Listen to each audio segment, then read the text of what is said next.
കവിതേ, എടി കവിതേ, ആ പെണ്ണ് കാണാനുള്ള കൂട്ടരിപ്പോ വരും, എഴുന്നേൽക്ക്. ഇന്നുണ്ടോ ഇതും കൂട്ടി 32ാമത്തെ ആട്ടോ. എന്നാലും ഇത് ആരടപ്പാ? മുഖം കാണാനും പറ്റില്ല. ഈ അമ്മ. മോൻ എന്ത് ചെയ്യുന്നു? എനിക്ക് ബേക്കറിയുടെ ബിസിനസ്സാണ്. പേര് പ്രദീപ്. ആലോചനകൾ കുറെ ആയി വരണം, പക്ഷെ ഒന്നും അവിടെ നടക്കണില്ല. ഇവിടെയും അങ്ങനെയൊക്കെ തന്നെ. എന്നാ പിന്നെ മോളെ വിളിക്കാല്ലേ?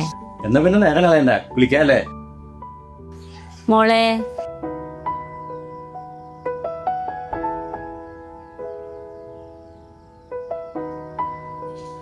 ഞാനല്ല, ഇതാ വന്നെ.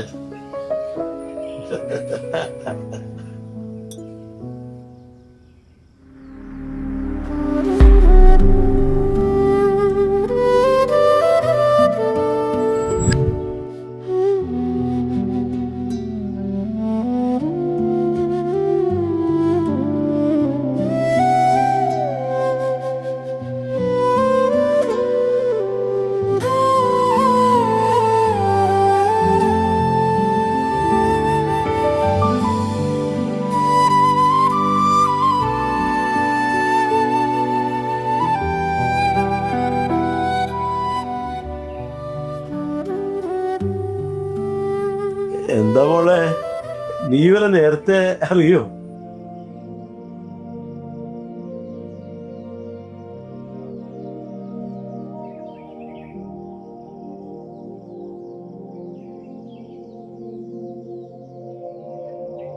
ആ, എന്നാ പിന്നെ തിരക്കിനും പണി സംസാരിക്കാണ്ടെങ്കിൽ ആയിക്കോട്ടെ, അത് വേണമല്ലോ.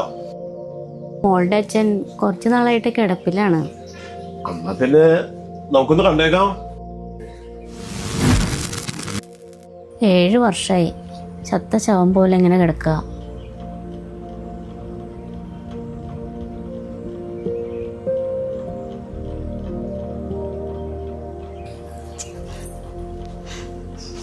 അച്ഛാ, വിളിച്ചിട്ടൊന്നും ഒരു കാര്യമില്ല. അച്ഛാ,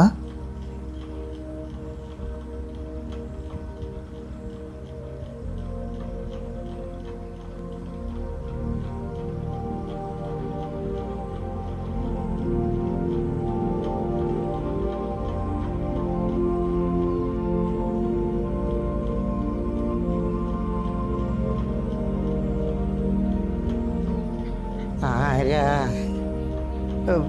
ഞാൻ കവിതയെ പെണ്ണ് കാണുമെന്ന പ്രദീപ്.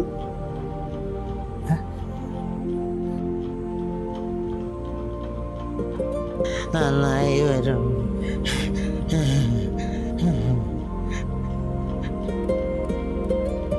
7 വർഷമായിട്ട് അനങ്ങാതെ കിടന്ന മനുഷ്യനാ മോൻ. ഞങ്ങളുടെ ഭാഗ്യാ.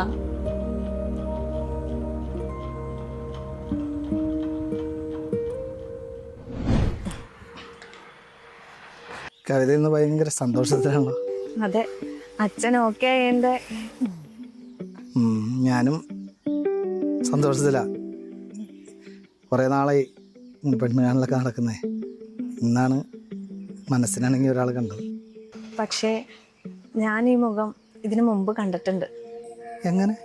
6-7 വർഷമായിട്ട് എൻ്റെ സ്വപ്നങ്ങളിൽ എന്നും വരാറുണ്ട് ഈ മുഖം. സത്യം? എന്നാൽ ഞാനൊരു കാര്യം പറയട്ടെ. ഒരു 7 വർഷം മുമ്പ് തന്നെ പെണ്ണ് കാണാൻ വേണ്ടി വീട്ടിൽ നിന്ന് ഇറങ്ങിയതാ. ഞങ്ങൾ തൊട്ടടുത്ത് ജംഗ്ഷൻ വരെ എത്തിയതാ. അപ്പോഴാണ് അറിഞ്ഞത് തൻ്റെ അച്ഛനെന്തോ സുഖമില്ലാതായെന്ന്, ഇന്ന് വരണ്ടെന്ന് പറഞ്ഞു. അത് നിങ്ങളായിരുന്നോ? അത് നിങ്ങൾക്ക് ചായ ഇടാൻ കയറി അമ്മയുടെ സാരിക്ക് തീ പിടിച്ചു. അത് കണ്ടപ്പോഴാ അച്ഛന് സ്ട്രോക്ക് വന്നത്. അമ്മയ്ക്ക് ചെറുതായിട്ടേ പറ്റുള്ളൂ. പക്ഷേ അന്ന് കിടന്നതാ അച്ഛൻ.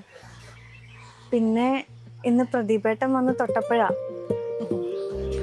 അപ്പോൾ നമ്മൾ 7 വർഷം മുമ്പ് കണ്ടുമുട്ടുണ്ടായിരുന്നില്ലേ? സാരില്ല, ഇപ്പോഴെങ്കിലും എൻ്റെ സ്വപ്നം ഫലിച്ചല്ലോ.